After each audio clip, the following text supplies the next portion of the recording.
हमें अंधेरे कमरे में डाल दिया गया है और हमारा दम घुट रहा है। रात को जब भी नींद खुलती है अचानक से इसी चीज़ की याद आती है। अवसाद में घिरे जा रहे हैं, हम बहुत ज़्यादा मानसिक प्रताड़ित हो रहे हैं। अब 3 साल बाद आई थी वैकेंसी और इसमें इतने ज्यादा लोग फेल थे। वो तो रद रद ही चलाएंगे और पढ़ने वाला बच्चा कभी भी आंदोलन में नहीं जाएगा। हमारा भविष्य क्यों खराब कर दिया आपने सर? 4 साल कड़ी मेहनत करी है सर। ऑपरेशन हुआ है, मैंने परिस्थिति देख के उसमें एक भाई हमारे पास एक टाइम पैसा भी नहीं था और हमने इतनी मेहनत करके नंबर लिया, हमारे मार्क्स आए, हम तो सोच रहे थे 2 महीने बाद हमारी नौकरी है। एक ना एक बच्चे की आस होती है माता पिता को, और आज उनकी आस टूटी है। हम पूरी रात नहीं सोए, हमारा क्या होगा। परीक्षा रद्द हो चुकी है तो बड़ा झटका लगा, ये क्या हुआ। मैंने तो बहुत सपने देख रखे थे और बच्ची को खूब मैंने पढ़ाया, हालांकि मेरे 3 बार ऑपरेशन हो चुके हैं। Hello and welcome back to my channel. Are you watching the happy club with me? तो गाइस, आज मैं आपको सुनाने वाली हूँ एक बहुत ही इंटरेस्टिंग सी स्टोरी, जिसको सुन के आपको बहुत मज़ा आएगा। पता है क्यों? क्योंकि ये स्टोरी क्या है, 1 महीने 2 महीने की ये नहीं है। ये स्टोरी चल रही है काफ़ी सालों से, जिसका आज तक कोई कंक्लूज़न नहीं निकला है। तो आप खुद उस स्टोरी को देखकर बताइएगा कि क्या होना चाहिए इसका कंक्लूज़न। देखिए, हमारी जो रीट है, जिसके ऊपर आज मैं बोलना चाह रही हूँ, ये जो स्टार्ट हुई थी कितने सालों पहले। हमारी आई वैकेंसी, एक जो बच्चा इतनी तैयारी कर रहा है, उसने इतने सारे सपने सजा लिए हैं कि भाई मेरा रीट में सिलेक्शन हो जाएगा, मेरी गवर्नमेंट जॉब लग जाएगी, फिर उसके बाद में अपनी पूरे घर की जो ज़िंदगी है, जो बहुत ही गरीबी वाली है, वो मैं उसको बदल दूँगा।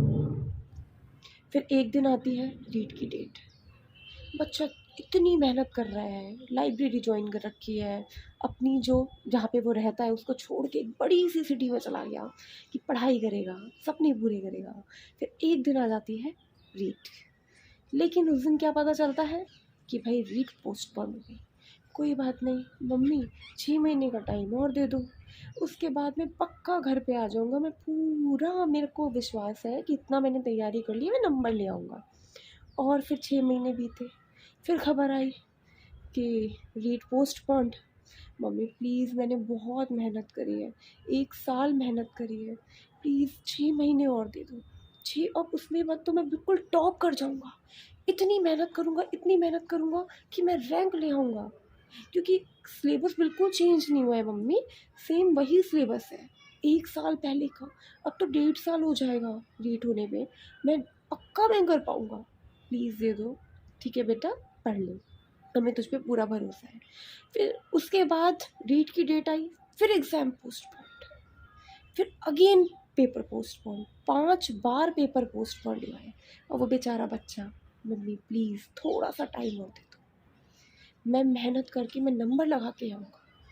फिर आ गया एक वो वाला दिन जिसकी हर बच्चे ने उम्मीद लगाई थी, हर पढ़ने वाले बच्चे ने उम्मीद लगाई थी, 26 सितंबर का दिन। सुबह इतना ट्रैफिक जैम भयंकर, लोग एक दिन पहले बसेस में भर भर के जा रहे हैं कि बसेस का इतना ज़्यादा दिक्कत आ रही है कि घुस घुस के जा रहे हैं।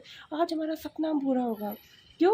क्योंकि हम 3 साल से मेहनत कर रहे हैं, 5 बार हमारी रीट पोस्टपोन्ड हो गई। इस बार हमें भगवान ने जो मौका दिया है, हम नहीं छोड़ेंगे। और क्या हुआ? एग्ज़ाम हो गया। जिस दिन एग्ज़ाम हुआ, अगर कोई प्रॉब्लम थी, उसी दिन कैंसिल हो जाना चाहिए था। जिस बच्चे ने इतना टाइम लगाया है वो 2 महीने और लगा लेता, पर नहीं। सितंबर गया, अक्टूबर गया, नवंबर गया, दिसंबर गया, जनवरी गया, फिर आया फरवरी। जो अशोक गहलोत जी हैं हमारे, उन्होंने बोला था कि किसी भी बच्चे के साथ अन्याय नहीं होने देंगे। जो मेहनती बच्चा जो नंबर लेकर आया, वो अपने, जो हमारी सरकार है, उसको इतनी दुआएं दे रहा था कि हमारी सरकार इतनी अच्छी है, कि इतने प्रदर्शन हो रहे हैं, इतनी राजनीति चल रही है, उसके बावजूद भी वो न्याय के साथ खड़ी है। लेकिन क्या हुआ? 2 सेकंड में कई बच्चों के सामने से, जैसे कि आप सुरभि पारिक जी को ही देख लो, टॉपर, क्या लाइन बोली थी? आंखों के सामने अंधेरा आ गया। क्यों? क्योंकि एक बार जब इंसान टॉप कर जाता है, सीधी सी बात है, उसकी आशाएं, उसके परिवार वालों की आशाएं कितनी बंध जाती हैं कि आगे वो एक आईएएस ऑफिसर तक बन सकती है। लेकिन क्या हुआ, इतना पढ़ने के बाद आप लोगों ने पूरा रीड जो है वो कैंसिल कर दिया।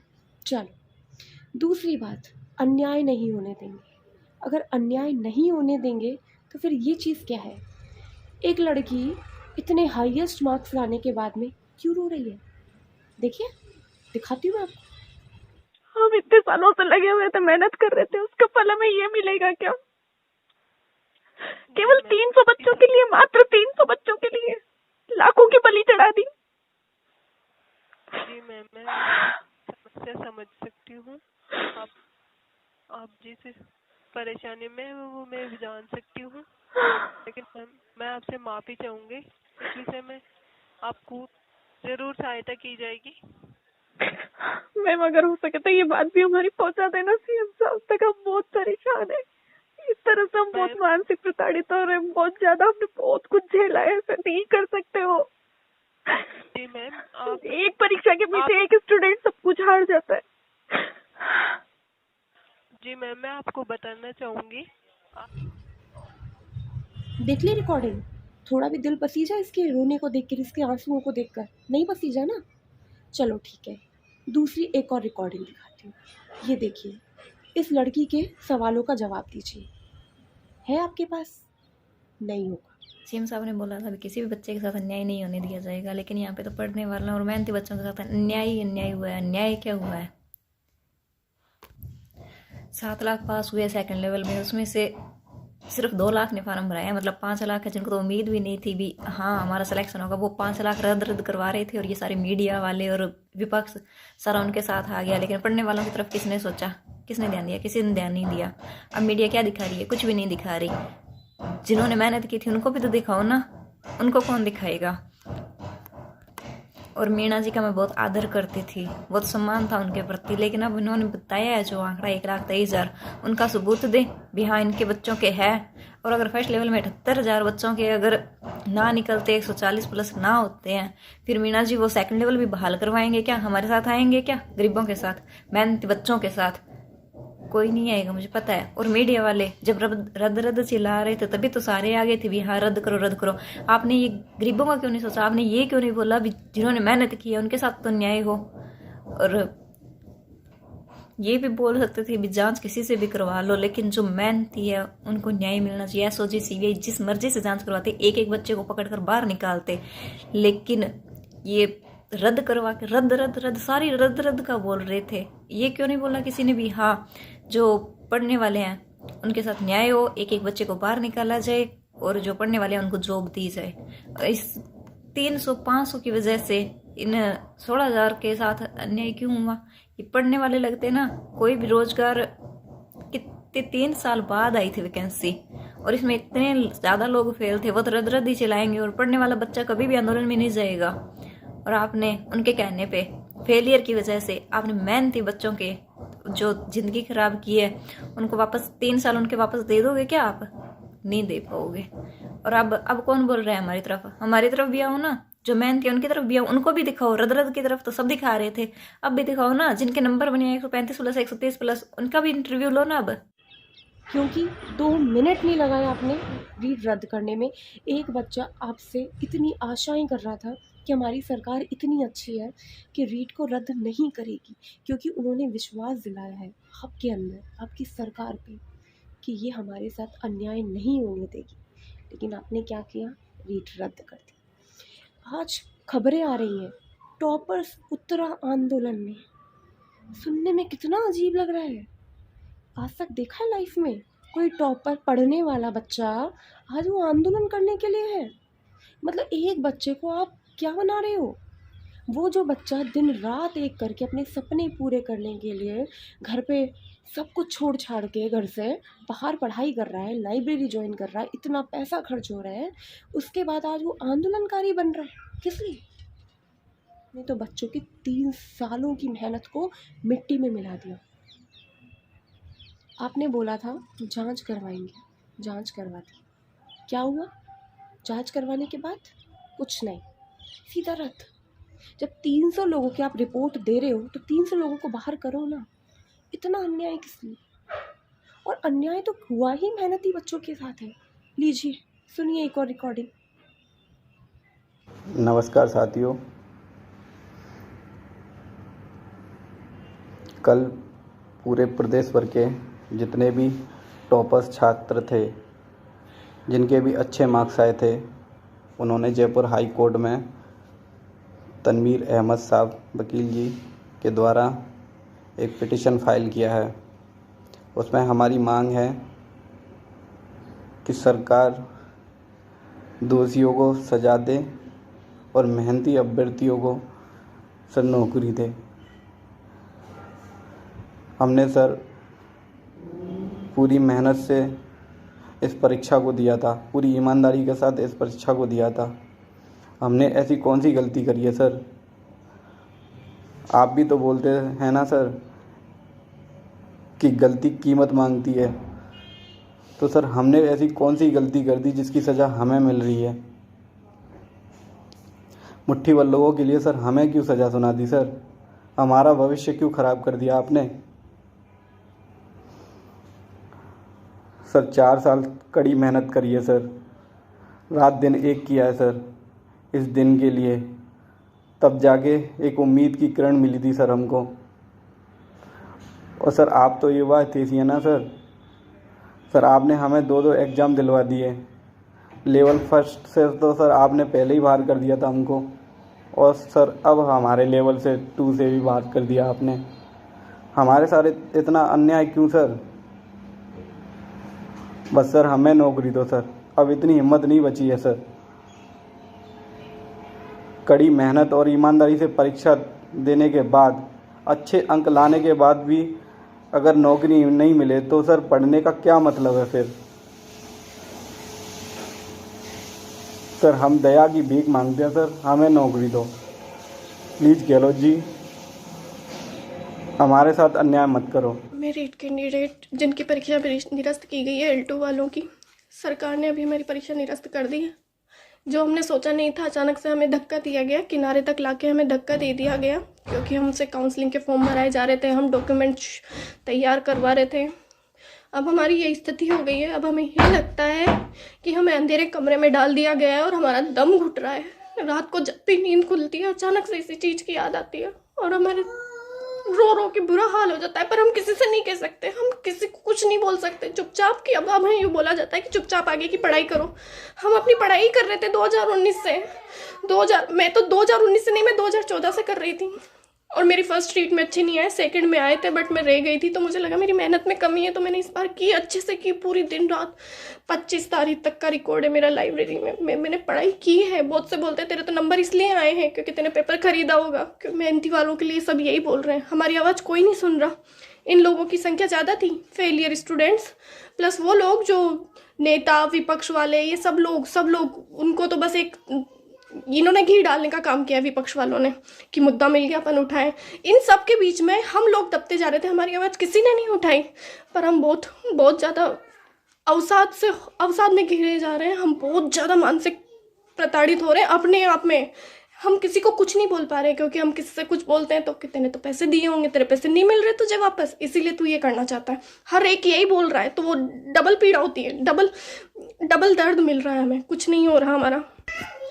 माननीय मुख्यमंत्री जी से उम्मीद है, वो संवेदनशील मुख्यमंत्री हैं, कृपया करके अपने राजस्थान के युवा बेरोजगारों का साथ दीजिए, मेहनती बेरोजगारों का साथ दीजिए। दोषी जो है उन्हें बाहर कीजिए। आप जो एसओजी टीम आपने लगा रखी है, अगर वो छोटे स्तर पे काम कर रही है तो उन्हें बड़े स्तर पे लगाइए। प्लीज़ सरकार हमारे ऊपर ध्यान दीजिए। हमें नई भर्ती में मत डालिए, हम और ज़्यादा आगे तक नहीं जा पाएंगे। इतना हमने किया, मेंटली, आर्थिक तौर पे, मानसिक तौर पे, दोनों तरह से हमारा बहुत शोषण होता है। हम दोनों का तालमेल बैठा पाते हैं जब जाके इतने मार्क्स आ पाते हैं। हर वक्त ऐसी परिस्थितियाँ नहीं बन पाती। सरकार आप समझे, ऐसे रद्द करना कोई सॉल्यूशन नहीं है। हमने बहुत परिस्थितियाँ देखी, उसके बाद ये मिला है। हमारी सासू माँ को हमसे बहुत उम्मीद थी, बहुत ज़्यादा, उनको लग गया था तो उन्होंने मुझे पढ़ने भेजा। आप सोचिए सर, थोड़ा सा अपने निर्णय पे विचार कीजिए। बहुत से कैंडिडेट्स हैं जिनकी मैंने भी स्थिति देखी, बहुत हालत ख़राब है उनकी। आप हो सके तो प्लीज़ एक बार अपने निर्णय पे पुनर्विचार कीजिए, L2 भर्ती को बहाल कराइए। योग्य को नियुक्ति दीजिए, दोषियों को सजा दीजिए। Thank you. है आपके पास कोई जवाब इसका? नहीं होगा। और जो बच्चे कहते हैं ना कि भाई अगली बार कर लेंगे, अगली बार कर लेंगे, तो मैं आपको एक बात बता दूं। एक लेडी है जिसकी मान लीजिए शादी हो गई है, ठीक है। वो अपनी बच्ची को छोड़ के पढ़ाई करने के लिए बाहर गई है कि माँ मैं खुश हूँ, मैं 3rd ग्रेड से ही खुश हूँ, मुझे और कुछ नहीं चाहिए, मुझे बस एक गवर्नमेंट जॉब चाहिए, अगर मैं इसमें मेहनत करूँगी मेरे लिए वो भी बहुत है। उसने पेपर दिया, हो गया सिलेक्शन। लेकिन अब क्या, एक वर्ड उसने बुक का नहीं उठाया, क्योंकि उसको पता है उसको वही परिस्थितियाँ दोबारा नहीं मिल सकती जो उसको मिली थी। मिल सकती है? नहीं मिल सकती। कोई बच्चा 3rd ग्रेड के लिए जब उसको पक्का पता है कि सिलेक्शन हो जाएगा, वो तैयारी शुरू करता है 1st ग्रेड की। एक बार सिलेबस उठा के देख लो, ज़मीन आसमान का अंतर आ जाएगा। और जो यूँ कहते हैं ना कि 2nd ग्रेड की तैयारी कर लो, वही सब कुछ कोर्स है, तो मैं आपको एक बात बता दूँ, एक बार में इंसान को एक चीज़ के पीछे भटकना चाहिए। 10-10 जगह भटकेगा ना इंसान तो कहीं का नहीं रहता है वो। 3rd ग्रेड की सिलेबस चेंज हो गया, 2-2 पेपर करवा दिए। और जो लोग कहते हैं कि दोबारा मेहनत कर लेंगे, क्यों करें वो? किस लिए? उन्होंने की क्या ऐसी गलती थी तो क्यों मेहनत करेंगे? भाई कोई और गलती करे, सज़ा वो भुगतें, किस लिए? क्यों करें वो मेहनत? नहीं करनी उनको मेहनत। और जो बच्चे, सबसे बड़ी बात तो मेरे को ये सोच के बहुत अचंभा होता है कि जो बच्चे स्टार्टिंग में रद्द कराने के लिए गए थे ना, तो उनकी एक मांग थी कि भाई अन्याय न्याय, इतना खेल खेला है न्याय अन्याय का। तो मैं आपको चलो एक बात बताती हूँ। जो CBI जांच को लेके बच्चे बोल रहे थे ना, होनी चाहिए, ये होना चाहिए, अन्याय जिसको मतलब जिसने गलती करी उसको सज़ा मिलनी चाहिए, तो पता है क्या है? रीट रद्द होती, रजाई में दुबक कर 2022 की रीट की तैयारी कर रहे हैं, क्योंकि उनको पता है 3 साल से ये जो बच्चे मेहनती जो पढ़ाई कर रहे हैं ना, ये दोबारा मार के ले जाएंगे अगर एक पेपर हुआ तो। क्यों? क्योंकि 6 महीने की तैयारी और 3 साल की तैयारी, ज़मीन आसमान का अंतर उनको लगता है ऐसा। अब क्या है, सिलेबस हो गया चेंज, 2 हो गए पेपर। अब वो उनकी क्या कैटेगरी, 90 नंबर और 145 नंबर बराबर हो गए। अगला आएगा सिलेबस सेम, वो भी सेम, हम भी सेम। और साइंस वालों की तो बहुत बड़ी दुर्गति हुई है। साइंस वालों की जो सिलेबस में देखना आप, 2nd जो लेवल है उसके अंदर जो सब्जेक्ट्स आते थे, और उसके बाद में पूरी GK उनको पढ़नी पड़ेगी। जो बच्चा टॉपर है उसको शुरू से शुरू करना पड़ेगा। और क्यों करेगा वो? उसको जब मिल गया है तो किस बात की गलती भुगतेगा बताइए? जो दोषी हैं उनको अलग करो, जिन्होंने पेपर लिया है उनको अलग करो, ना कि आप अन्याय के साथ में साथ मत दो, न्याय के साथ रहो। आज एक टॉपर आंदोलन के लिए उतरा है, तो आप याद रखिए आप टॉपर्स को क्या बना रहे हो। जो बच्चा एक टीचर के लिए इतना मेहनत कर रहा है, आज वो आंदोलन के लिए उतरने पर हो चुका है, तो ये किस चीज़ का उदाहरण आप दोगे? बताइए। जिन लोगों ने पेपर लिया है उनको बाहर करिए ना, इन लोगों का क्या कसूर है? कुछ नहीं।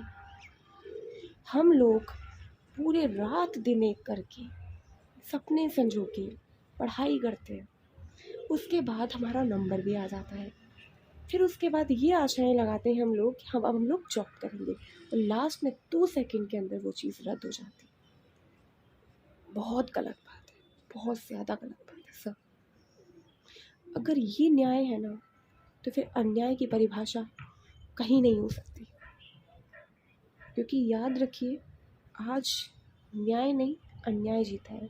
अगर अब भी आपने अपना फैसला वापस नहीं लिया तो सर कोई आप पे क्या किसी पे भी भरोसा नहीं करेगा कि हमारी सरकार इतनी अच्छी है कि उन्होंने सही न्याय किया।